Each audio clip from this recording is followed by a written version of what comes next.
अध्याय 356 हृदय हत्या। अफसर बिपिन इन शब्दों से चकित हो गया। पूर्वजों की भूमि में प्रत्येक परीक्षण उपहारों के साथ होता था, जैसे कि पहला ट्रायल पास करने के बाद उसे क्या मिला था, निश्चय ही दूसरा ट्रायल पास करने के बाद उसे और अधिक मिलेगा।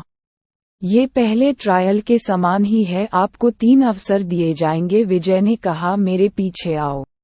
विजय के नेतृत्व में बिपिन फिर से पूर्वजों की भूमि की वेदी पर गए। पूर्वजों की भूमि के केंद्र तक जाने के लिए एक श्रृंखलाबद्ध पुल था और बिपिन इसके साथ केंद्र की ओर चले।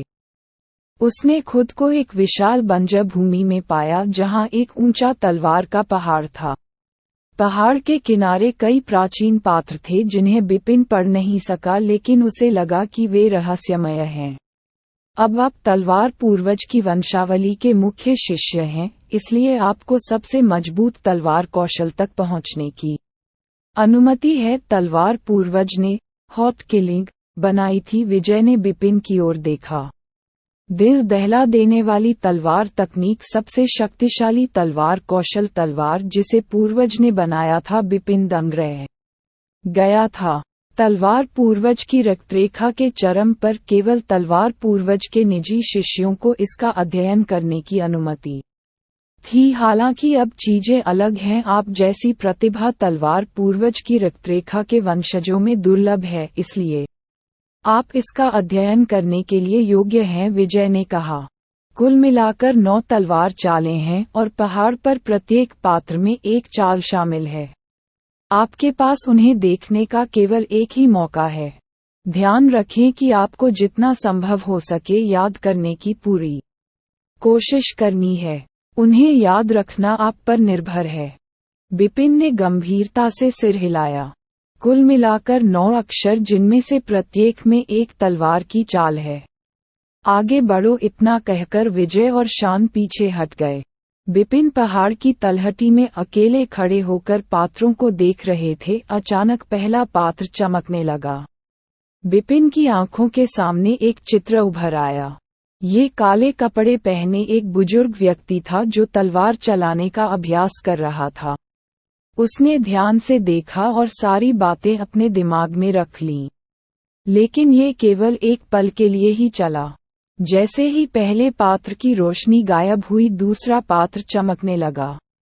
इतनी तेजी से बिपिन ने चुपके से भौहें सिकोड़ लीं। जैसे ही पहला अक्षर खत्म हुआ, दूसरा अक्षर शुरू हो गया। बिपिन ने देखा कि उनके बीच एक संबंध था, इसलिए यदि वह पहला अक्षर याद नहीं कर सका तो दूसरे अक्षर को समझना मुश्किल होगा।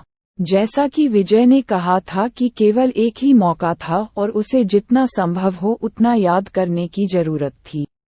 बिपिन ने अपनी आंखें बंद कर लीं और खुद को पूरी तरह से छवि में डुबो दिया। एक एक करके वे उसके दिमाग में कौंधते रहे और हर एक केवल एक बार ही प्रदर्शित हुआ। बिपिन के पास सिर्फ एक मौका था। बिपिन से कुछ ही पीछे विजय और शान खड़े होकर उसे घूर रहे थे। ये छठा आंदोलन है। ऐसा लगता है कि उसने पहले 5 आंदोलनों को याद कर लिया है। छठे को याद करना उसके लिए आसान होना चाहिए और 7वां संभव है, लेकिन 8वां कठिन होगा, विजय ने बड़बड़ाया। हृदय घातक तलवार तकनीक के साथ वह जितना आगे बढ़ता है, तकनीक उतनी ही अधिक सूक्ष्म होती जाती है। इसलिए एक प्रयास में सभी 9 गतिविधियों को याद रखना कठिन होता है। यहाँ तक कि तलवार के पूर्वज के निजी शिष्य भी एक नज़र में अधिकतम 7 को ही याद कर पाते थे, शान ने कहा और फिर आह भरी भावना के साथ। हृदय घातक तलवार तकनीक की 9 तलवार चालें। अकेले तलवार चलाना तो सरल था, लेकिन गूढ़ता को समझना कठिन था। बहुत जटिल, बहुत गूढ़। यदि आप इसे एक नज़र में समझ नहीं पाए तो आप इसे कैसे याद कर पाएंगे? इस वजह से यह सौभाग्य की बात थी कि कोई एक ही प्रयास में पहली 7 गतिविधियों को याद कर सके। बिपिन के पिता नागेंद्र ने उन्हें एक बार देखा और पहले 7 को याद कर लिया, लेकिन 8वें में वह असफल रहे। बिपिन ने double first grade sword souls को जगाया है, इसलिए वह अपने पिता से अधिक प्रतिभाशाली हैं। उनके लिए 8वें विजय विचार को याद करना संभव है। तलवार पर्वत के किनारे 7वां अक्षर चमकने लगा। हालांकि 7वां पिछले 6 की तुलना में अधिक गूढ़ था, फिर भी बिपिन ने इसे दृढ़ता से ध्यान में रखा। फिर 8वां अक्षर। विजय और शान दोनों बिपिन को 8वीं याद करते हुए देखते रहे। फिर आखिरी वाला 9वां जो आखिरी था वह चमकने लगा। 9वां आंदोलन विजय और शान उम्मीदों से भरे थे। सबसे सशक्त आंदोलन। यहाँ तक कि तलवार पूर्वज की रक्तरेखा के चरम पर भी केवल एक ही व्यक्ति उन सभी को याद करने में कामयाब रहा। हालांकि वह एक गद्दार था। बस पहाड़ी पर हरी रोशनी चमकी और फिर सब कुछ शांत हो गया। बिपिन अभी भी वहीं खड़ा अपनी आंखें बंद करके सारी तस्वीरें याद कर रहा था और उन्हें याद कर रहा था। फिर उसने अपनी आंखें खोलीं और आह भरी उसकी आंखों में एक चमकती रोशनी दिखाई दी। दिल को छू लेने वाली तलवार तकनीक वास्तव में सबसे शक्तिशाली तलवार कौशल है। तलवार पूर्वज द्वारा बनाई गई। बिपिन ने सोचा। उसने उन सभी को एक बार फिर से स्कैन किया और केवल एक शब्द में ये बताया जा सकता है कि वह इस समय कैसा महसूस कर रहा था। बहुत बढ़िया। बिपिन तलवार सिद्धांत में अच्छे थे, इसलिए वह इस तलवार कौशल की शक्ति को समझते थे। इसकी तुलना में रक्त खाली करने वाली तकनीक और निस्वार्थ तलवार तकनीक जितनी शक्तिशाली थी, हृदय घातक तलवार तकनीक की तुलना में बहुत कमजोर थी। हृदय घातक तलवार तकनीक की उच्च आवश्यकताएं थीं। पहले आंदोलन के लिए एक संत क्षेत्र विशेषज्ञ की आवश्यकता थी, जिसकी वध उत्पत्ति में समझ शिखर तक पहुंच गई थी। ये पहला आंदोलन था। अन्य 8 आंदोलन और भी अधिक शक्तिशाली थे और उनकी आवश्यकताएं और भी अधिक थीं। मैंने हृदय घातक तलवार तकनीक की सभी 9 चालें याद कर ली हैं, हालांकि मैं पहली चाल का अध्ययन करने में भी असमर्थ हूँ, बिपिन ने कड़वी मुस्कान के साथ कहा। अध्याय 357 विविध तलवार कौशल। बिपिन कैसा चल रहा है? विजय और शान बिपिन के पास आए और उससे पूछा। मैंने बिपिन द्वारा उत्तर दी गई हृदय घातक तलवार तकनीक की सभी चालें याद कर ली हैं। ये सुनकर महान विजय बहुत प्रसन्न हुआ। आपने वैसा ही किया जैसा उस गद्दार, शान ने मुस्कुराते हुए कहा। गद्दार बिपिन इस जानकारी से चकित हो गया। दिल को छू लेने वाली तलवार तकनीक का यह आपका पहला मौका था। चलिए दूसरे की ओर बढ़ते हैं, विजय ने कहा। फिर वह बिपिन को एक ऊंचे टावर तक ले गया। टावर लगभग 24 मीटर ऊंचा था, जिसका शीर्ष किसी तेज तलवार की तरह बादलों में धंसा हुआ था। ऊपरी हिस्से में 2 खूबसूरत शब्द स्वॉर्ड टावर थे। ये बिपिन अपने सामने ऊंची इमारत की ओर देख रहा है। जैसा कि आप देख सकते हैं, ये तलवार टावर है, विजय ने कहा। इसमें विविध तलवार कौशल शामिल हैं और ये तलवार पूर्वज की रक्तरेखा की सबसे महत्वपूर्ण विरासतों में से एक है। इसके अंदर के अधिकांश तलवार कौशल तलवार पूर्वज की रक्तरेखा के शीर्ष विशेषज्ञों द्वारा बनाए गए थे, जबकि बाकी थे अन्य स्थानों से एकत्र किए गए। विभिन्न प्रकार के कई कौशल हैं। तलवार पूर्वज की रक्तरेखा के विनाश के बाद कौशल का केवल 10वां हिस्सा ही सौंपा गया था, लेकिन वर्तमान में वे आपके अभ्यास के लिए पर्याप्त हैं। आप जब तक चाहें तब तक अंदर रह सकते हैं और ध्यानपूर्वक उन कौशलों का चयन कर सकते हैं जिन्हें आप पढ़कर या याद करके सीखना चाहते हैं, लेकिन आप उन्हें टावर से बाहर नहीं ले जा सकते। समझा? बिपिन ने हल्का सा सिर हिलाया। विजय ने कहा, आप प्रवेश कर सकते हैं। बिपिन ने टावर में कदम रखने के बारे में कुछ नहीं सोचा। जैसे ही वह अंदर गया, उसने किताबों की कतारें देखीं जो मोटी मोटी किताबों से भरी हुई थीं।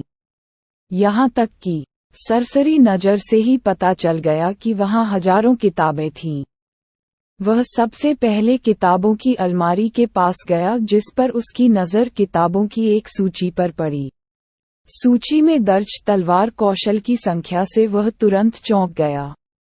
6430वीं श्रेणी की तलवार तकनीकें, 970 द्वितीय श्रेणी की तलवार तकनीकें, 10 प्रथम श्रेणी की तलवार तकनीकें, पवित्र भगवान बिपिन को गहरा सदमा लगा। लंबे वर्षों में तलवार पूर्वज की रक्तरेखा द्वारा जमा किए गए खजाने की मात्रा बस आश्चर्यजनक थी। तीसरी श्रेणी की मूल तलवार तकनीकों के साथ साथ 970 द्वितीय श्रेणी की तलवार तकनीकों की एक बड़ी संख्या थी।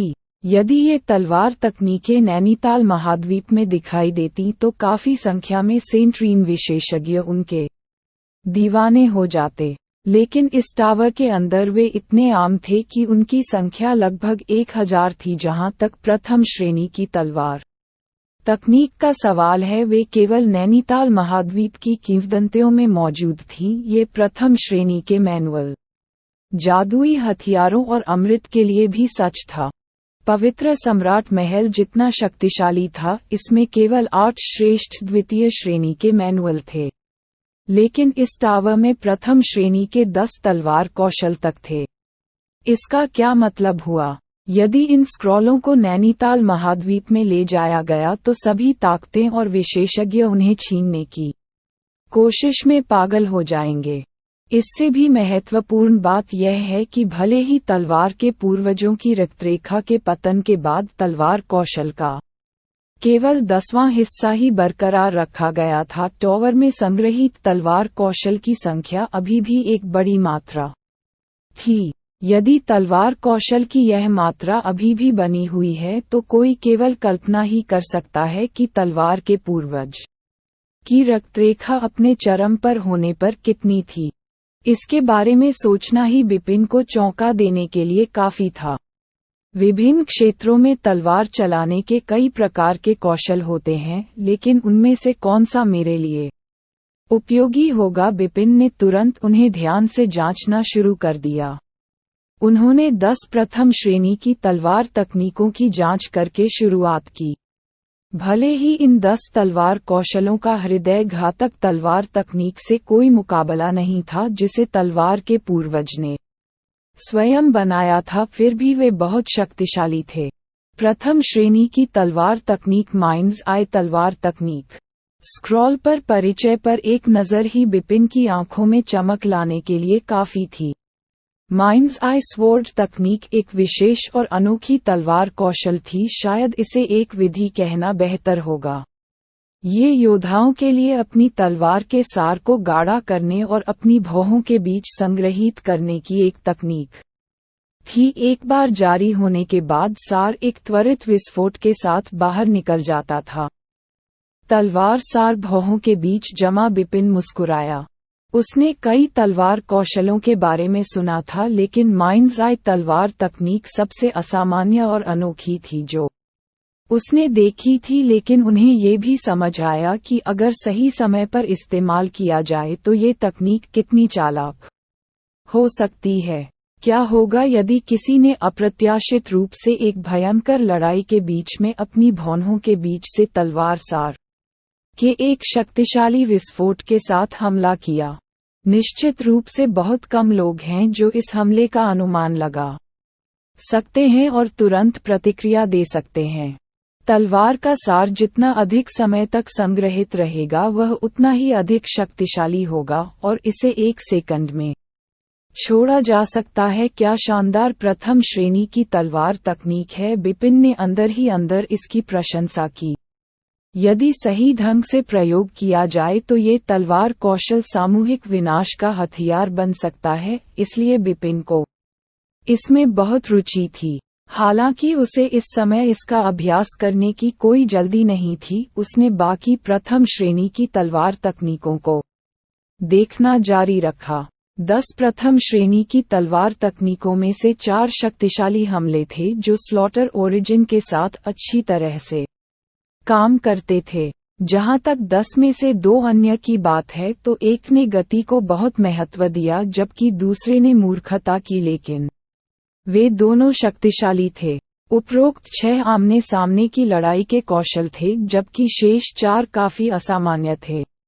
माइंड्स आई स्वॉर्ड तकनीक उनमें से एक थी। बिपिन को आश्चर्य हुआ कि उन्हें शेष 4 में से मल्टीफोल्ड रियल नामक एक तलवार कौशल भी मिला।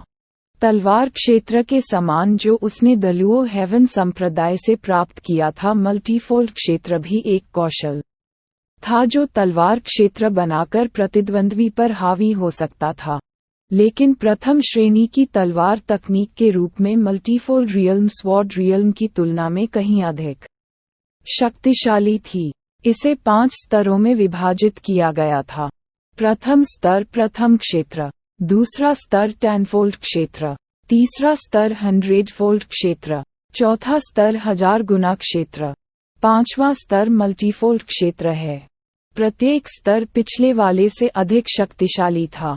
ब्लड रिवर स्लॉटर डोमेन और स्वॉर्ड रियल्म के संयोजन के पीछे की शक्ति मेरा तुरुप का पत्ता है, लेकिन ये अफसोस की बात है कि स्वॉर्ड रियल्म केवल तीसरी श्रेणी का कौशल है, भले ही मैंने इसमें उच्चतम स्तर की स्वॉर्ड सी में महारत हासिल कर ली है, यह अभी भी उतना नहीं है सड़क से पाताल तक रक्त नदी के साथ संयुक्त होने पर सहायक, लेकिन मल्टीफोल्ड क्षेत्र अलग है प्रथम श्रेणी की तलवार तकनीक के रूप में, यहाँ तक कि इसका पहला स्तर भी तलवार सागर की तुलना में कहीं अधिक शक्तिशाली है। अंडरवर्ल्ड के लिए सड़क के साथ संयुक्त बल केवल मजबूत होगा।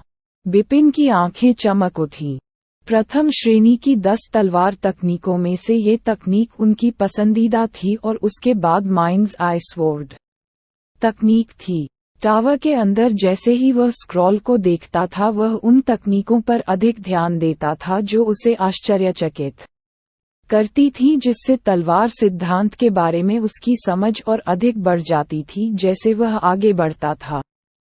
पढ़ाई में डूबे रहने के दौरान उन्हें समय का ध्यान नहीं रहा। अध्याय 358 रक्त कठपुतली। जब बिपिन स्वॉर्ड टावर में तलवार कौशल की खोज कर रहे थे तो धीरे धीरे नैनीताल महाद्वीप बस गया। पलक झपकते ही 1 साल बीत गया। टावर में 1 साल बिताने के बाद आखिरकार बिपिन बाहर निकल गया।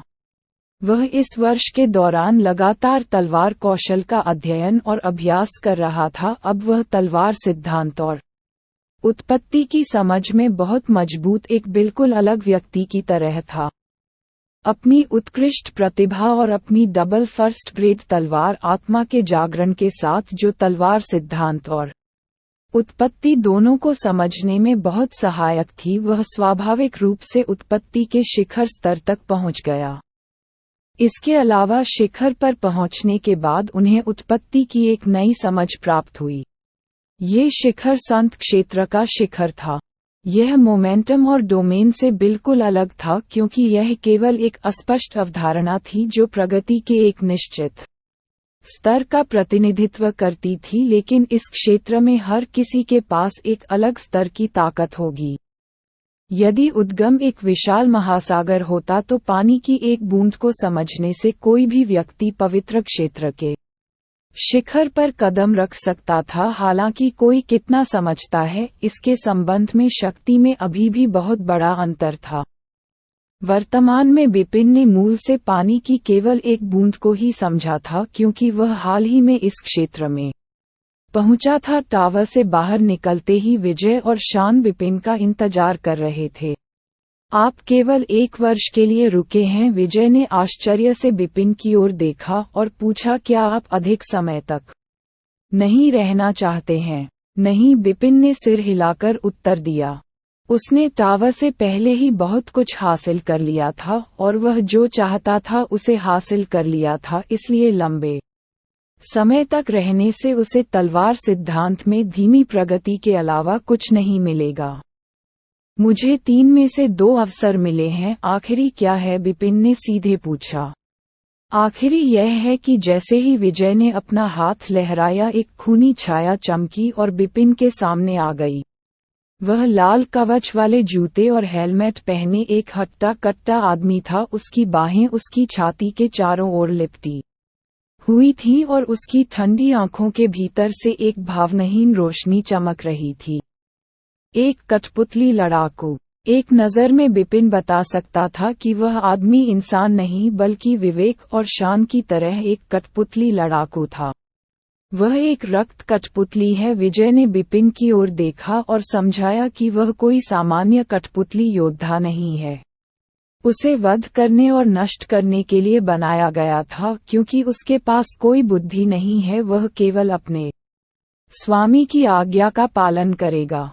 जब तलवार के पूर्वज अपने चरम पर थे तब वह न केवल तलवार सिद्धांत में प्रतिभाशाली थे बल्कि कठपुतलियां बनाने के मामले में भी प्रतिभाशाली थे। उन्होंने शान और मुझे बनाया और हमें चेतना दी। ये रक्त कठपुतली उनके द्वारा बनाए गए कठपुतली सेनानियों में से सबसे मजबूत कठपुतली लड़ाकू है। बिपिन ने ब्लड पपेट को करीब से देखा। बिना एक भी चाल बदले बिपिन को पहले से ही अपने सामने खड़ी कठपुतली का भयानक दबाव महसूस हो रहा था। इस ब्लड पपेट का शरीर एक जादुई हथियार जितना मजबूत है, इसमें उत्कृष्ट हमले की गति और बचाव भी है, इसलिए इसकी केवल एक कमजोरी है, इसे हर बार शक्ति प्रदान करने के लिए रक्त रत्नों की आवश्यकता होती है, विजय ने कहा। रक्तरत्न? बिपिन ने भौहें ऊपर उठाईं। हाँ, ऐसे ही विजय ने अपना हाथ घुमाया और बिपिन को 3 मोमी पीले रत्न दिखाए। केवल रक्त रत्न ही ऐसी चीजें हैं जो एक रक्त कठपुतली को शक्ति प्रदान कर सकती हैं। मैं अभी आपको ये 3 दूंगा। विजय ने रत्न बिपिन को सौंप दिए। बिपिन ने रत्नों को अपने हाथों में पकड़ लिया और उनमें निहित एक भयानक शक्ति को महसूस करवा आश्चर्यचकित हो गया। इन 3 रत्नों के साथ आप इस रक्त कठपुतली का 3 बार उपयोग कर सकते हैं। बेशक, यदि आप चाहते हैं कि इसकी ताकत बढ़े तो आप एक ही समय में तीनों रत्नों का उपयोग कर सकते हैं, विजय ने आगे कहा। लेकिन आमतौर पर केवल एक रत्न के साथ कठपुतली एक विशेषज्ञ की तुलना में अधिक मजबूत होगी। संत क्षेत्र का शिखर। ये सुनकर बिपिन ने भौहें सिकोड़ ली, फिर पूछा, इसका मतलब ये है कि यह जितने अधिक रक्त रत्नों का सेवन करेगा यह उतना ही अधिक शक्तिशाली होगा। विजय ने सही सिर हिलाया। यदि आप एक ही समय में 10 रत्नों का उपयोग करते हैं तो आप उसकी शक्ति की सीमा तक पहुंच जाएंगे, लेकिन यह अधिकतम है। मैंने देखा। बिपिन थोड़ा मुस्कुराया। हालांकि रक्त कठपुतली अभी अपनी ताकत दिखाने के लिए वहां खड़ा था। बिपिन बता सकता था कि कठपुतली बहुत मजबूत थी, क्योंकि उसके दिल में एक जबरदस्त दबाव बढ़ गया था। इस कठपुतली के साथ उसके पास एक और तुरुप का पत्ता होगा। चूंकि आपने अपने 3 पुरस्कार प्राप्त कर लिए हैं, इसलिए अब आपके जाने का समय आ गया है, विजय ने कहा। बिपिन ने पूछने से पहले सिर हिलाया कि तीसरे ट्रायल के लिए अर्हता प्राप्त करने के लिए मुझे किस स्तर तक पहुंचने की आवश्यकता है। तीसरा परीक्षण पिछले 2 से अलग है। मुझे नहीं पता कि यह क्या है, केवल यह एक बड़े रहस्य से संबंधित है कि आपको किस स्तर तक पहुंचना है। विजय ने कुछ देर तक विचार किया और जारी रखा, जब आप अपने चरम पर तलवार पूर्वज के समान मजबूत हो जाते हैं, आप यहां वापस आ सकते हैं और तीसरे परीक्षण का प्रयास कर सकते हैं। अपने चरम पर तलवार पूर्वज के रूप में मजबूत बिपिन आश्चर्यचकित था। कड़वी मुस्कान के साथ बिपिन वर्महॉल में दाखिल हुआ और चला गया। देवभूति राजवंश के अंधेरे जंगल के अंदर बिपिन एक पहाड़ की चोटी पर पैर मोड़कर और आंखें बंद करके चुपचाप बैठ गए। इसके तुरंत बाद एक काली छाया धीरे धीरे उसके शरीर से अलग हो गई। वह छाया कोई और नहीं बल्कि बिपिन का वध करने वाला डॉपेलगैंगर था। 1 साल से अधिक समय बीत चुका है। अब मेरे वधकर्ता हमशक्ल का पुनर्जन्म हो गया है, बिपिन ने मन ही मन आह भरी। जब टैनफैंग ने उसका पीछा किया तो उसने ब्रजभूमि राजवंश में अपने वध के प्रतिरूप को खो दिया। वह इस नए पर काम पूरा करने से पहले 1 साल से अधिक समय से काम कर रहा था। पूर्वजों की भूमि में मुझे बहुत कुछ मिला और मेरी शक्ति बहुत बढ़ गई। प्रथम श्रेणी की तलवार तकनीक, मेरे तुरुप के पत्ते और मेरे नए वधकर्ता डॉपेलगैंगर के साथ अब मेरे और होली एम्परर पैलेस के बीच विवाद को निपटाने का समय आ गया है। बिपिन ने असीम आकाश की ओर ताकते हुए देखा, तभी उसकी आंखों में प्रकाश की एक किरण चमक उठी। इस बीच एक जबरदस्त हत्या का इरादा उमड़ा और आकाश में फैल गया। अध्याय 359। शिष्यों का चयन। जिस वर्ष बिपिन पूर्वजों की भूमि पर थे उस वर्ष नैनीताल महाद्वीप शांतिपूर्ण था। बिपिन और द्वितीय पवित्र गुरु के बीच लड़ाई के कारण उत्पन्न अशांति बिपिन के लापता होने के साथ समाप्त हुई। हालांकि बिपिन के हाथों होली एम्परर पैलेस को भारी नुकसान उठाना पड़ा, लेकिन इससे उसकी नैनीताल महाद्वीप के अधिपति के रूप में स्थिति पर कोई असर नहीं पड़ा। होली एम्परर पैलेस का प्रवेश द्वार होली एम्परर द्वीप नामक एक विशाल द्वीप पर था। हाल के दिनों में होली एम्परर आइलैंड के आसपास के शहरों में नैनीताल महाद्वीप के हर कोने से आए विशेषज्ञों की भीड़ लगी हुई थी। उन शहरों में से एक में एक रेस्तरां के अंदर बड़ी संख्या में योद्धा एकत्र हुए थे, जिनमें से अधिकांश शक्तिशाली युवा थे। एक मेज पर 2 युवक और एक लड़की बैठे थे। उनमें से एक पुरुष और लड़की उत्साहित थे और ऐसा लग रहा था जैसे वे कुछ उम्मीद कर रहे थे। जल्द ही हम पवित्र सम्राट द्वीप पर कदम रखेंगे। मैं वास्तव में नागौर के अधिपति पवित्र सम्राट महल का स्थान स्वयं देखना चाहता हूँ। पुरुष और लड़की समय समय पर प्रशंसा में हौंफने लगते थे। उनकी आंखें उत्तेजना से जल रही थीं। बैंगनी बालों वाला शेष सुंदर युवक शांत दिख रहा था। भाई सागर, क्या हुआ? हम जल्द ही पवित्र सम्राट महल पहुंचेंगे। आप बिल्कुल भी उत्साहित क्यों नहीं हैं? हरे कपड़े पहने लड़की ने असमंजस में पूछा। पवित्र सम्राट महल? बैंगनी बालों वाला सुंदर युवक सागर मुस्कुराया और कहने से पहले अपना सिर हिलाया। महल वास्तव में शक्तिशाली है और शिष्यों को प्रशिक्षण देने में भी अच्छा है, लेकिन इसमें बहुत सारे प्रतिबंध हैं। मैं महल में रहने के बजाय दुनिया भर की यात्रा करके खुद को संयमित करना पसंद करूंगा। बिपिन की तरह एक आवाज गूंजी। सागर और बाकी दोनों ने तुरंत बोलने वाले व्यक्ति की ओर देखा और बुजुर्ग कुमारेश को थोड़ा झुकाया। वह ब्रजभूमिल लाल बालों वाला एक बुजुर्ग था। वह शांत दिख रहा था और उसकी आभा से पता चल रहा था कि वह संत क्षेत्र के शिखर पर है। बुजुर्ग सहजता से उनके पास बैठ गए और अपने कान साफ करते हुए उन्होंने कहा कि सागर, मुझे पता है कि आप बिपिन की बहुत प्रशंसा करते हैं। निश्चित रूप से वह काफी मजबूत हैं और सभी विशेषज्ञों द्वारा उन्हें आमतौर पर नैनीताल महाद्वीप पर सबसे मजबूत प्रतिभा के रूप में पहचाना जाता है। लेकिन आज तक नैनीताल महाद्वीप के इतिहास में उनके जैसा कोई अन्य प्रतिभाशाली व्यक्ति नहीं हुआ है। आप वास्तव में प्रतिभाशाली हैं, लेकिन फिर भी आप उनसे तुलना करने की स्थिति में भी नहीं हैं। आपको ठोस और स्थिर प्रगति की आवश्यकता है। बहुत ऊंचे लक्ष्य न रखें। सागर ने आदरपूर्वक बुजुर्ग की बात सुनी। एल्डर कुमारेश ने आगे कहा कि पवित्र सम्राट पैलेस हमारे महाद्वीप में नंबर 1 संप्रदाय है और केवल शीर्ष प्रतिभाओं के लिए ही सुलभ है। इसके सभी शिष्य वास्तविक विशेषज्ञ हैं। आप तीनों हमारे डेजर्ट राजवंश में सबसे प्रतिभाशाली हैं। विशेष रूप से आप सागर, आप सभी को पवित्र सम्राट महल की परीक्षा पास करने के लिए अपना सर्वश्रेष्ठ प्रयास करना चाहिए। इस अवसर को न चूकें। ये केवल एक बार ब्लू मून में होता है। सागर समझ गया और बाकी लोगों ने सिर हिलाया। जब एल्डर क्यू सागर और अन्य लोगों से बात कर रहे थे तो एक युवक अपनी पीठ पर लंबी तलवार लेकर उनके बगल की मेज पर अकेला शराब पी रहा था। उनसे कुछ ही दूरी पर युवक ने उनकी हर बात सुनी और मुस्कुराया। आज जब मैं महल में शिष्यों के लिए चयन का आयोजन कर रहा था तो मैं अंधेरे जंगल से पवित्र सम्राट द्वीप पर पहुंचा। क्या संयोग है कि युवक बिपिन अजीब तरह से मुस्कुराया। उन्होंने उन चयनों के बारे में सुना था जो पहले पवित्र सम्राट पैलेस अपने शिष्यों का चयन करने के लिए हर 5 साल में आयोजित करता था। जब भी चयन होता था तो महल के शिष्य बनने और वहां खेती करने के एकमात्र उद्देश्य के लिए नैनीताल महाद्वीप के कई विशेषज्ञ द्वीप पर आते थे।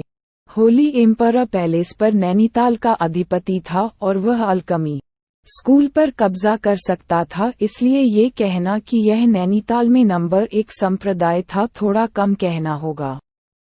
नैनीताल महाद्वीप के उन विशेषज्ञों के लिए महल में खेती करने में सक्षम होना सौभाग्य की बात होगी। ये देवभूति राजवंश में 12 उत्तर पश्चिमी राजवंशों द्वारा आयोजित सबसे पूर्वी शिकार के समान था जिसमें बिपिन ने भाग लिया था। ईस्टर्न हंट में केवल कुछ पुराने संप्रदाय ही मौजूद थे, फिर भी बड़ी संख्या में विशेषज्ञ इस पर जमकर लड़ रहे थे। कल्पना की जा सकती है कि 5 साल के चयन में विशेषज्ञ कितनी अधिक मजबूती से लड़ेंगे। वहीं अचानक बिपिन गहरी सोच में पड़ गया। वेंग वेंग वेंग। दूर से एक गहरी घंटी की आवाज शहर और उस रेस्तरां तक पहुंच गई जहां बिपिन था। चयन शुरू होता है। घंटी सुनते ही कई युवा विशेषज्ञ खड़े हो गए, जिनमें सागर और उसके साथ मौजूद अन्य लोग भी शामिल थे। चल दर। वे विशेषज्ञ बिना ज्यादा सोचे समझे घंटी की ओर दौड़ पड़े। 1 सेकंड में शोर शराबा वाला रेस्तरां खाली हो गया था। बिपिन ही वहां बैठा था और उसे जाने की कोई जल्दी नहीं थी। मेज पर शराब खत्म करने के बाद वह उठा और धीरे धीरे पवित्र सम्राट द्वीप की ओर चला गया। पवित्र सम्राट द्वीप पर एक प्राचीन और राजसी द्वार ने सोते हुए ड्रैगन की तरह क्षेत्र को घेर लिया था। बिपिन ने द्वीप पर कदम रखा, तभी देखा कि गेट के सामने नैनीताल महाद्वीप के कोने कोने से आए लोगों की भारी भीड़ खड़ी थी, जिनमें से कुछ अकेले थे लेकिन कुछ के साथ उनके बड़े बूढ़े भी थे। उनके सामने गेट के बगल में एक लंबी और ऊंची सीढ़ियां थीं जो गेट के शीर्ष तक जाती थीं। देखने में इसमें 100 से अधिक सीढ़ियां थीं। क्या वह पवित्र सम्राट महल की प्रसिद्ध पवित्र सीढ़ियों की ओर देखकर बिपिन मुस्कुराए। सीढ़ी प्रसिद्ध थी। जो कोई भी चयन में उत्तीर्ण होना चाहता था उसे पहले इसे पार करना पड़ता था। इसमें कुल 108 सीढ़ियां थीं, जिनमें से प्रत्येक पर एक शक्तिशाली बल था। जितना आगे बढ़ो उतना अधिक दबाव महसूस होगा। उन चरणों को पारित करना चयन में पहली परीक्षा थी। निम्नलिखित परीक्षा केवल उन लोगों के लिए उपलब्ध होगी जो सभी 108 सीढ़ियां चढ़कर गेट के शीर्ष पर पहुंचे। फिलहाल सभी विशेषज्ञ चुपचाप चयन शुरू होने का इंतजार कर रहे थे। ये दृश्य देखते हुए बिपिन सिर हिलाते हुए मुस्कुराए। चयन आमतौर पर काफी समय तक चलता है, मैं इसके समाप्त होने तक इंतजार नहीं कर सकता। बिपिन मुस्कुराया, फिर एक झटके के साथ वह पवित्र सीढ़ियों के नीचे दिखाई दिया। अध्याय 360। बिपिन का आगमन। पवित्र सीढ़ियों के नीचे विशाल खुले स्थान पर प्रत्याशा का वातावरण था। नैनीताल महाद्वीप के कोने कोने से आए अनगिनत युवा विशेषज्ञ धैर्यपूर्वक प्रतीक्षा कर रहे थे। महल के प्रवेश द्वार पर पवित्र सीढ़ियों के शीर्ष पर पवित्र सम्राट महल के कुछ विशेषज्ञ खड़े थे, जिनमें से सेंट क्षेत्र के 2 बुजुर्ग भी थे। बड़ों ने नीचे भीड़ की ओर देखा। एक बुजुर्ग ने कहा कि इस बार चयन के लिए प्रतिभागियों की संख्या पिछले चयनों की तुलना में काफी अधिक होने की संभावना है। हाँ, आप सही हैं, लेकिन यह अच्छा होगा यदि उनमें से 20 भी सभी परीक्षण पास कर सकें और अंत में शिष्य बन सकें। बस देखिए, उनमें से 2/3 को पवित्र कदमों के परीक्षण के दौरान हटा दिया जाएगा, दूसरे बुजुर्ग ने मुस्कुराते हुए कहा। लेकिन ठीक उसी समय एक आकृति चुपचाप पहली सीढ़ी से एक कदम दूर आ गई। सभी विशेषज्ञ आश्चर्य से देखने लगे। ये आदमी क्या करने की कोशिश कर रहा है? क्या वह पवित्र सीढ़ियों पर चढ़ना शुरू करने की योजना बना रहा है? लेकिन प्रतियोगिता अभी शुरू होनी बाकी है। वह बहुत अधीर है। होली एम्परर पैलेस के उन विशेषज्ञों की भी नज़र बिपिन पर है। हालांकि इन सभी लोगों की निगाहों के नीचे भी बिपिन अभी भी उदासीन दिख रहा था। उसने गेट के शीर्ष पर देखा। पवित्र सम्राट महल। अंततः मैं यहाँ हूँ। बिपिन की आंखों में तीव्र चमक चमक उठी। ब्लड फेदर टॉवर और होली एम्परर पैलेस के साथ लड़ाई शुरू होने के समय से लेकर अब तक वह अतीत में लगातार निष्क्रिय स्थिति में था। लंबे समय तक ब्लड फेदर टॉवर और होली एम्परर पैलेस द्वारा उसका पीछा किया गया था, केवल निष्क्रिय रूप से। खुद का बचाव करने और वापस लड़ने में सक्षम होने के कारण। ब्लड फेदर टॉवर के साथ लड़ाई में उन्होंने उसे उसके पिता की जान से मारने की धमकी दी। आइस नेदर वैली में महल के विशेषज्ञों ने उसे सीधे मारने की कोशिश की। द्वितीय पवित्र गुरु के साथ लड़ाई में उसके पास जीने का कोई मौका नहीं बचा था। पवित्र सम्राट पैलेस के खिलाफ कभी भी सक्रिय रूप से लड़ने के लिए उसे हमेशा दबाया गया था। वह वास्तव में वापस लड़ना चाहता था, लेकिन आज तक उसने ऐसा कभी नहीं किया था। ये पहली बार था कि वह अपनी इच्छा से पवित्र सम्राट महल के सामने खड़ा हुआ था। चूंकि वह पहले से ही बदला लेने की राह पर था, इसलिए केवल खून ही दुश्मनी मिटा सकता था। चलो शुरू करें। एक गहरी सांस लेने के बाद आसपास के लोगों की हैरान निगाहों के बीच बिपिन आगे बढ़ गया। उसका कदम लगातार और भारी रूप से पहले पवित्र कदम पर पड़ा। क्रैक, एक गहरी आवाज सुनाई दी जैसे ही बिपिन ने उस पर कदम रखा। पहला पवित्र कदम, जिसे पहले परीक्षण के रूप में इस्तेमाल किया गया था, टूट गया और ऐसा लगा कि वह किसी भी समय टूटकर गिर सकता है, जैसे कि वह शायद ही बिपिन का वजन सहन कर सके। क्या इस दृश्य ने मौके पर मौजूद विशेषज्ञों के साथ साथ पवित्र सम्राट महल के लोगों को भी चौंका दिया। इन पवित्र सीढ़ियों को बड़ी लागत से बनाया गया था और इन्हें चयन के लिए परीक्षण उपकरण के रूप में इस्तेमाल किया जा सकता था, इसलिए वे बेहद टिकाऊ थे। लेकिन अब पहला कदम तो बिपिन ने एक ही कदम में तोड़ दिया था। इसके अलावा जैसे ही बिपिन ने अपना पहला कदम उठाया, तलवार के सार से भरी 30 मीटर लंबी 2 वर्णक्रमीय छवियां इतनी गति के साथ उसके पीछे दिखाई दी कि पूरा क्षेत्र हिल गया। सार सभी दिशाओं में फैलने लगा। देखते ही देखते बढ़ती हवा के साथ बादल छंटने लगे और आसमान में अंधेरा छा गया। अचानक हुए परिवर्तन के कारण आसपास के सभी योद्धा भ्रमित हो गए। न केवल वे बल्कि उनके साथ आए बुजुर्ग भी उस जबरदस्त तलवार सार से भयभीत थे, जो पूरे क्षेत्र को अपनी शक्ति से ढक रहा था। इस बार जो आंखें बिपिन पर पड़ी वे भय से भरी थीं। इस क्षण से पहले उन्होंने सोचा था कि बिपिन चयन में केवल एक सामान्य भागीदार था, क्योंकि वह लगभग 20 वर्ष का युवा था, लेकिन अब उसके जबरदस्त स्वॉर्ड एसेंस को देखने के बाद उन्हें एहसास हुआ कि वह यहाँ हत्या करने आया था। पवित्र सीढ़ियों के शीर्ष पर पवित्र सम्राट महल के विशेषज्ञ सार को देखकर कांप रहे थे, विशेष रूप से बिपिन के पीछे 2 विशाल तलवार आत्मा फैंटम को देखकर। फैंटम 2 युद्ध देवताओं की तरह ऊंचे स्थान पर खड़े थे, जिनके पास ऐसी शक्ति थी जो सब कुछ नष्ट करने में सक्षम थी। सेंट दायरे में 2 पैलेस बुजुर्ग घबरा गए, क्योंकि उन्होंने तुरंत बिपिन की ओर देखा। उस नजर के बाद उनकी आंखें सिकुड़ गईं। वह है बिपिन। उन्होंने उसे पहचान लिया। एक बुजुर्ग ने दांत पीसते हुए फूंफकार मारी। नाम सुनते ही गेट के नीचे भीड़ में भारी हंगामा मच गया। बिपिन, वह बिपिन है। नैनीताल महाद्वीप की महान प्रतिभा बिपिन इसके पूरे इतिहास में नंबर 1 हैं। एक के बाद एक चयन में भाग लेने वाले योद्धा आंखों में उत्साह और उन्माद भरकर दहाड़ने और गुर्राने लगे। बिपिन पूरे महाद्वीप में प्रसिद्ध हो गए थे। आइस नेदर वैली में लड़ाई के दौरान उन्होंने होली एम्परर पैलेस के 7 सेंट रियल्म विशेषज्ञों को परास्त कर दिया था। स्काईवर्ड माउंटेन की लड़ाई में वह भाग्य के कारण बमुश्किल बच पाया था और यहां तक कि एक झटके में उसने सेकंड होली मास्टर के पैर भी काट दिए थे। उनके शानदार युद्ध परिणामों की किंवदंतियां नैनीताल महाद्वीप के हर कोने में फैल गई थीं, इसलिए द्वीप के सभी योद्धाओं ने उनके बारे में सुना था। उनमें से कई लोग तो उन्हें अपना आदर्श भी मानते थे।